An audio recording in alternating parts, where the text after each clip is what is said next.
Bienvenue à tous, passionnés de mystères et d'enquêtes. Aujourd'hui, nous allons plonger dans les recoins les plus sombres de la psyché humaine, un sujet qui fascine autant qu'il terrifie.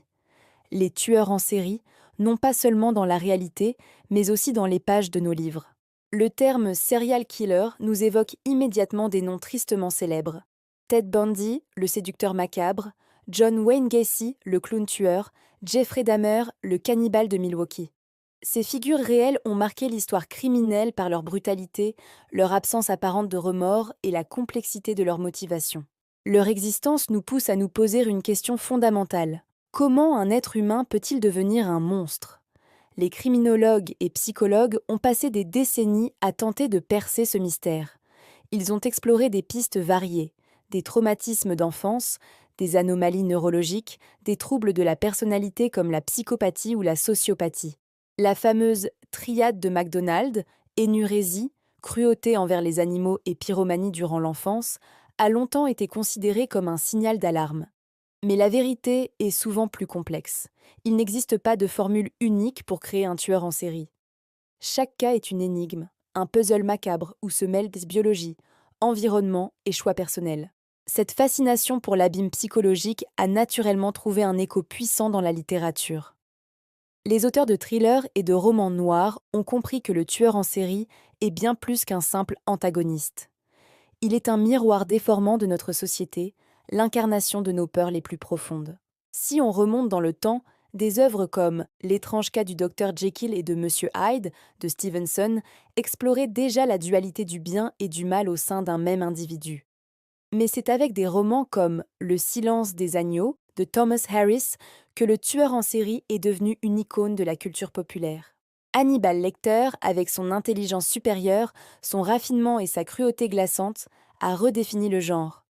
Il n'était plus un simple monstre bestial, mais un prédateur intellectuel, presque admirable dans son horreur. Les auteurs utilisent ces personnages pour explorer des thèmes universels. Le tueur en série fictif nous permet de nous confronter à la mort, à la folie et aux failles de la justice, le tout depuis la sécurité de notre fauteuil.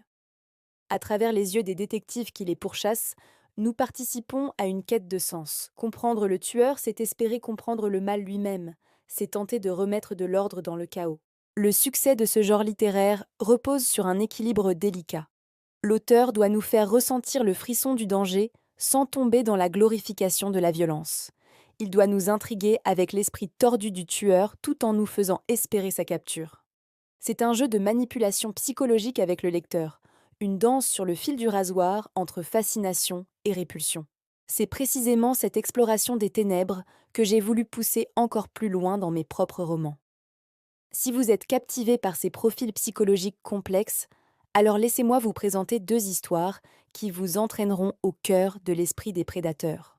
Mon premier roman, Dans l'esprit d'un tueur en série, vous plonge directement dans la tête d'un homme dont les pensées sont un labyrinthe de noirceur. Vous ne suivrez pas seulement l'enquêteur qui le traque, vous vivrez l'enquête de l'intérieur, du côté du chasseur. Chaque chapitre vous révélera une nouvelle facette de sa psychologie, de ses rituels, de ses justifications. C'est une expérience immersive, dérangeante, qui vous forcera à vous demander où se situe la frontière entre l'homme et le monstre. Mon second roman, Vision hématique, aborde un sujet différent. Ici, le tueur est une énigme totale. Ses crimes sont des œuvres d'art macabres. C'est un roman psychologique intense où chaque page vous rapproche d'une vérité plus terrifiante que vous ne pourriez l'imaginer. Conseillé à un public averti, ces deux romans vont littéralement vous surprendre. Ils sont conçus pour jouer avec vos nerfs, pour vous faire douter de tout et de tout le monde. Si vous aimez les histoires qui vous tiennent éveillé la nuit, non pas par la peur brute, mais par les questions qu'elles soulèvent, alors je vous invite à les découvrir. Le lien est disponible dans la description. La figure du tueur en série, qu'elle soit réelle ou fictive, nous rappelle une vérité inconfortable.